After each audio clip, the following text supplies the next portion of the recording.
পোকা ছিল, ফেলে দিয়েছি।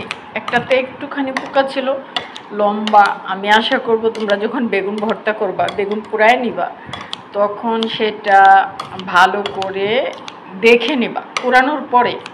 কারণ আমরা যখন বেগুন পোড়াই তখন কিন্তু আস্ত থাকে। তো তারপর ভালো করে খুলে নিয়ে এগুলো আমাদের করতে হবে। আসলে বেগুনটা অনেক দিন থেকে ঘরে ছিল, সে কারণে একটু শক্ত শক্ত রয়ে গেছে। তা না হলে কিন্তু একদম নরম হয়ে যেত। পোড়া বেগুনের ভর্তা কিন্তু ভীষণ ভালো লাগে। একটু পেঁয়াজ কাঁচামরিচ বেশি দিয়েছি,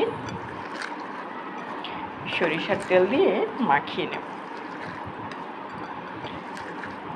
এই দেখো হয়ে গেছে আমার। এটাকে বলে মরিচ ভর্তা।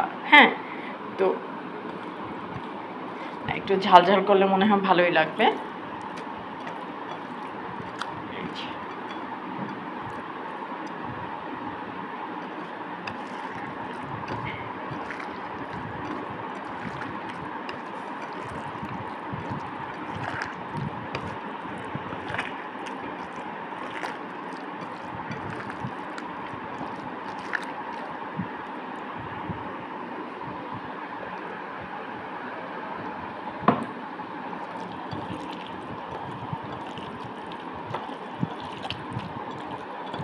এই যে এখন এখান থেকে একটু দিয়েই ভাত খাওয়া যাবে।